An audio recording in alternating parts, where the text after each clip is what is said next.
gonna pour the alcohol over the blade. And the point of doing this is so that you don't spread diseases from one set of plants to another. So you're not transporting diseases around if some other plants that you've been pruning had diseases on them. I've already done that to the loppers, so we're good here. But come on over and let's just kind of work our way through this. So let me put this up because we're not gonna need this for a little while. We're gonna be working mostly with the loppers on the big canes, because remember, we're starting low and then working our way up.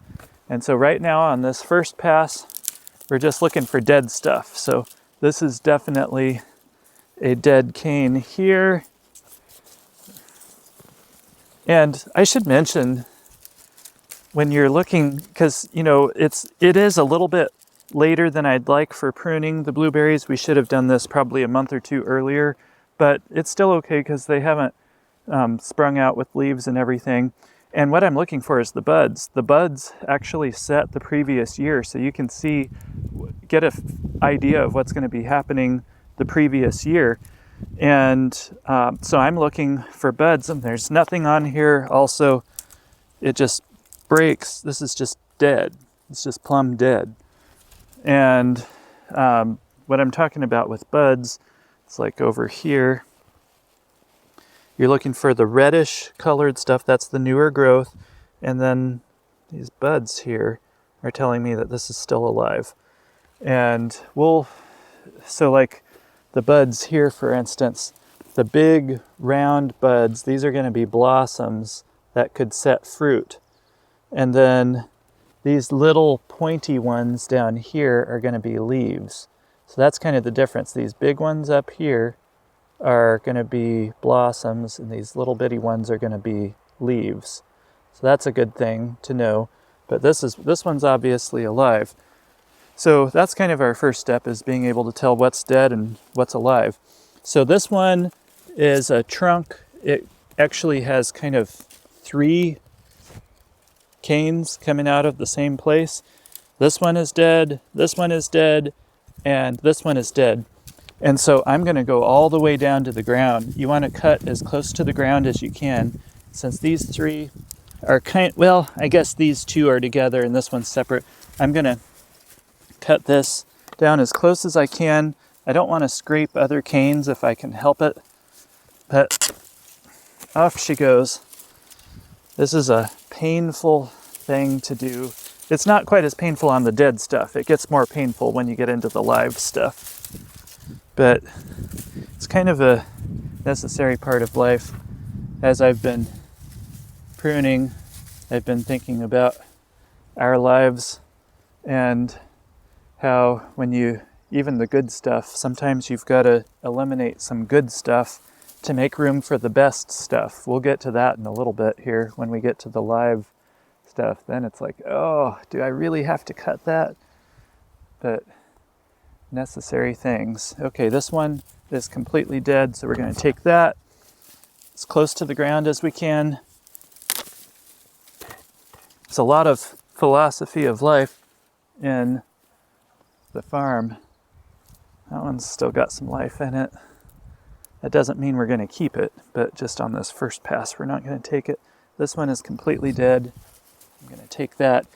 We're going to end up pruning a lot heavier here than you normally would if you've been maintaining your plants. But this was our first pruning. We should have pruned last year for sure, but we didn't.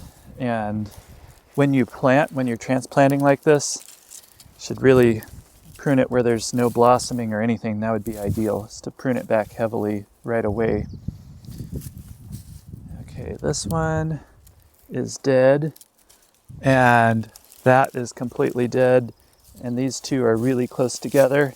So I'm going to take it down to the ground. These loppers are nice because you can extend the handle to get some more leverage when you've got big stuff like this to take off.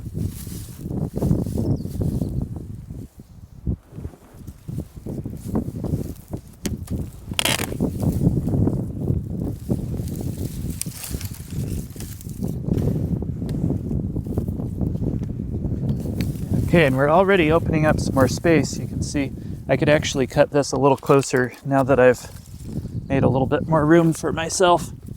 I want to get it as close to the ground as I can so there's less potential for rotten wood, getting in, diseases inside the plant or the roots or whatever. Okay, that's got some life. This is plumb dead.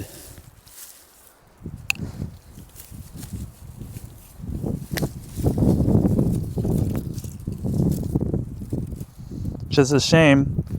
So you can see this still had some of that reddish look on it. So this was actually a newer cane that could have been producing better, but it didn't survive last year, probably because we didn't prune well enough. There was a lot of foliage last year, and that consumed a lot of the water that the roots were able to soak up, and I think that's where it was not doing so well, or that's where it really damaged the plants. Okay, this one, dead there, dead, that's dead, that's dead, this whole cane. So the big canes, when they get to the point where there's bark on them and stuff like that, they're getting pretty old, and as a general rule, getting less productive too. And so just in general maintenance, I say to take 1 to 3 canes of the old canes per year. But that's assuming that you've been maintaining them.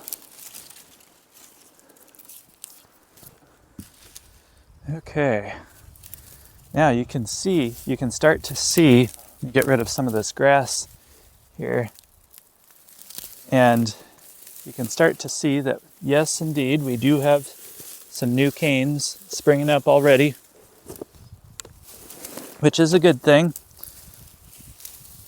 If we wanted to, we could even mow this down, take it all to the ground, and it would probably be okay. But we'll see what we can leave. Right now we're just getting rid of the dead stuff. That one's, almost completely dead. There's just a little bit of new growth down here. I think we're just going to take it. It's old.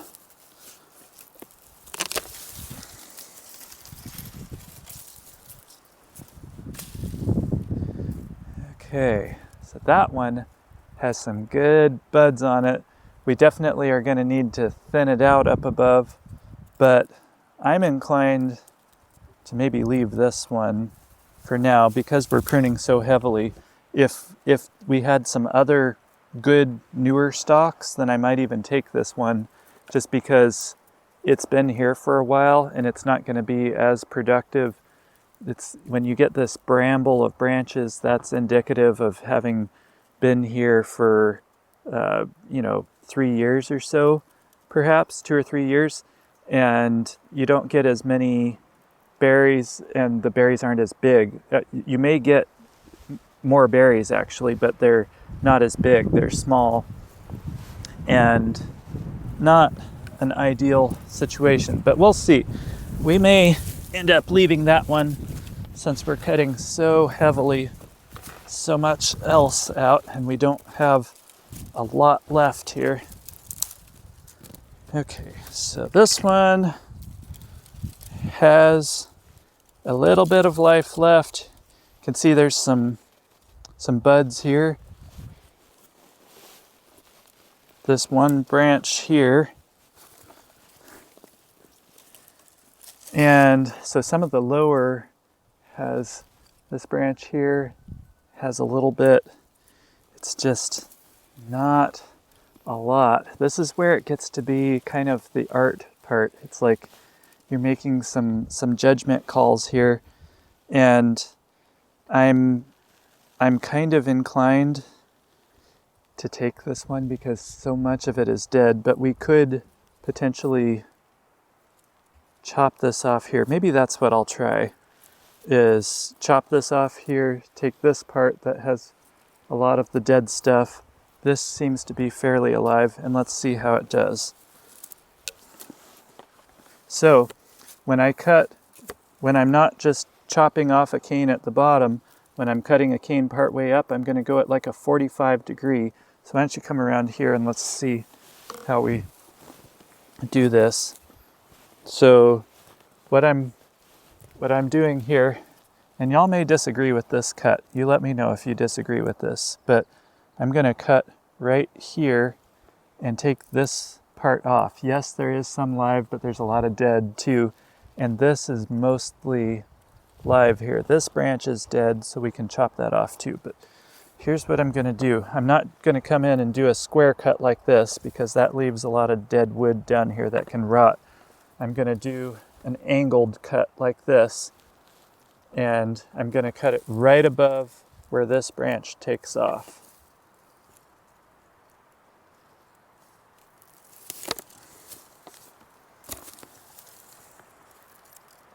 Yeah, a lot of dead on that. I think that was a good cut. The thing I'm questioning is whether I should just take this whole thing or not, but I think we'll leave it for now. We can always prune it next year if we needed to.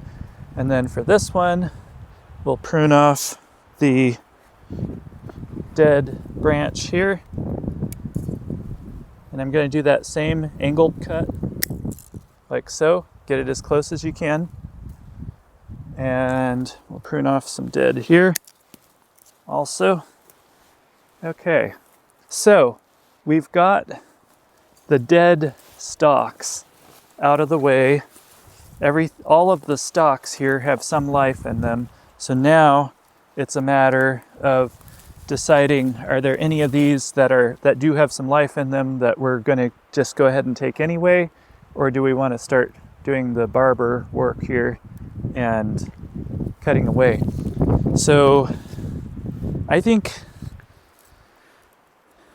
considering we're down to basically 3 older stalks and then some newer ones, I think I'm for leaving what we've got here and, of course, cutting off the dead branches and trimming it up a little bit. Some of this needs some work. It's too thick in here. So let's do that. This isn't looking very healthy to me, and that's dead. That doesn't look too great there. So, and that's not even too great there. So I'm actually thinking that what I'm going to do, so this branch here isn't too great. This one, yeah, we could try leaving that one. So maybe what I'll do is chop it off right here, because this one's dead right here, and this one is mostly dead. It's not looking too great. So we'll chop it off right about there. Here, let me do it going this way.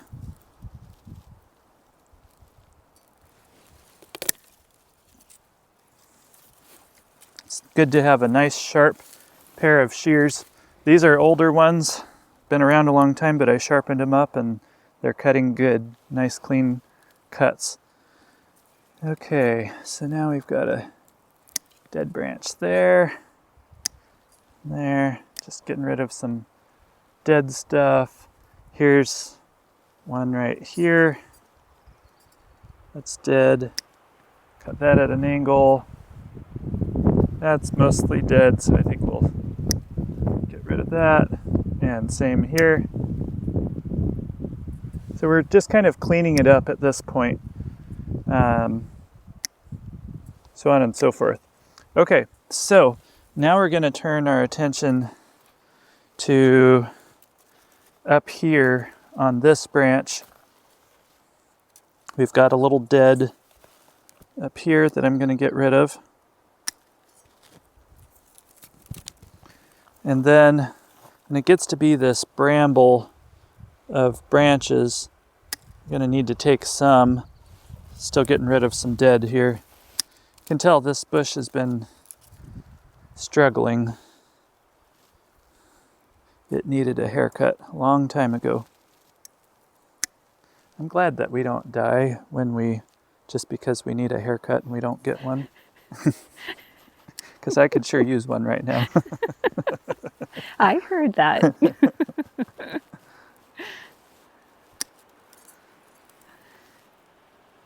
Okay, so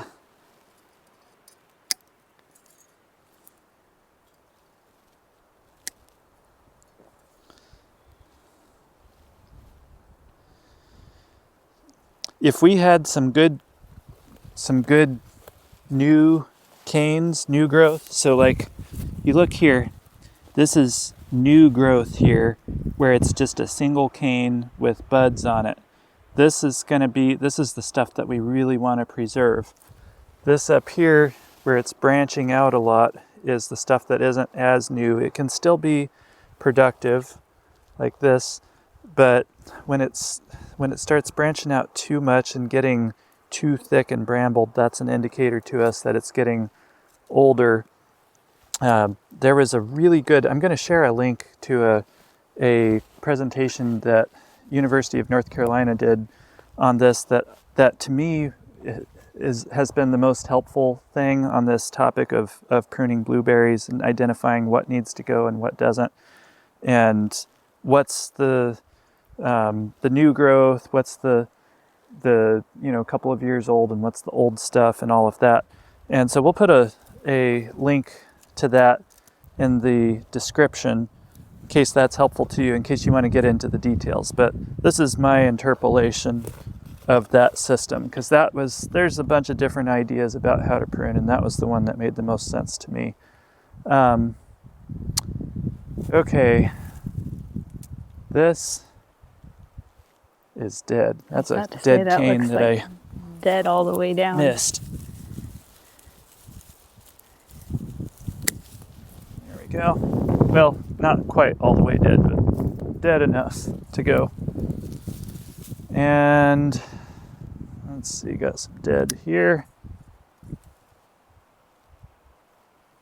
There's so much dead that's 90% of the pruning that we're doing is the dead. So here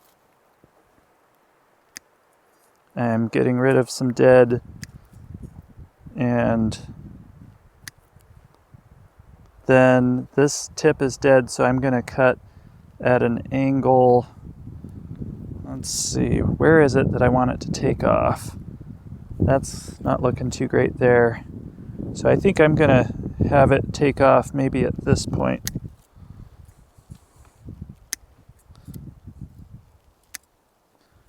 Get rid of some dead here. Another thing that we're looking for, because we got rid of so much already, we don't have this issue, but after you've gotten rid of your dead, you can sometimes have branches that are crossing over or going at a low angle. So let's just take a look at this bush real quick. So I'm looking at this cane right here. Of course it's dead, but let's just say it was alive. And it's crossing over, kind of going at an angle and really bending over. If this was full of berries, it would cause it to sag, and in the snow it would sag and everything. And it's crossing over, going in between. This would be a really good one to remove, even if it was alive. Obviously it's dead and it just snapped. But you get the idea. We're talking about anything that's going at a low angle. This one right here, it's dead, but if it was alive, I'd want to take that. It's hanging out into our walkway and it's going at a low angle. We want to encourage the canes to go straight up, and we want to select the ones that are going as vertical as possible, and we don't want them intertwining and doing this sort of thing, creating this bramble. Here's another one that's going through kind of sideways through all this stuff. So we want to get rid of those. That's another step. So once again, just to kind of recap, first of all, we're starting at the bottom. We're getting rid of anything that's dead. That's my first pass. And then second pass is what I was just describing here, the stuff that is going at a low angle, not as vertical, kind of at a diagonal or horizontal angle, and hanging out into the walkways and stuff like that. That's our next pass. And then at that point in time, we move up. So we start at the bottom, we're getting the canes, and that makes it where you don't have a ton of cuts, because when you cut a cane, you just eliminated a whole bunch of cuts further up, because you just got it at one point down low. So we start down there, then we work our way up, and then we get into the thinning things out. This has already been pretty thinned out, so there's not much left here to thin, but I actually did some thinning over on this one. There was some live stuff that I did that I could have left, but I decided to take it because it was going at bad angles or getting too close and intertwined together. So this one's going to take a little more and still have a little bit more dead, but I hope that helps to summarize our rationale, how we prune. Like I said, if you disagree with any of these cuts, you let me know. Just put the timestamp in the comments and tell me why you disagree with that. And I would love to learn from your experience. I may not agree with you, but that's okay. We can agree to disagree, but probably you'll be right because I'm just trying to get something done here. And I'm sure I'm making plenty of cuts that aren't great. This one's kind of dead. But once again, the beautiful thing about pruning blueberries is if you make a bad cut, it's not the end of the world. It's going to grow back with new stalks, and it's hard to prune them too heavily, unlike some other things. There are other fruit trees and things like that that you could prune too heavily where they have a hard time recovering. But with these blueberries, they bounce back pretty well. So I'm going to finish this one up, and I won't bore you through all the gory details. We're just about done here, but it's hard. It really is, especially if you're doing the normal, if you've been keeping up with it and you're pruning a healthy plant. It's hard because then you're cutting off good stuff, you know, trying to take a third of it off, but it's going to be worth it. Those new stalks shooting up you'll reap the rewards over the next couple of years.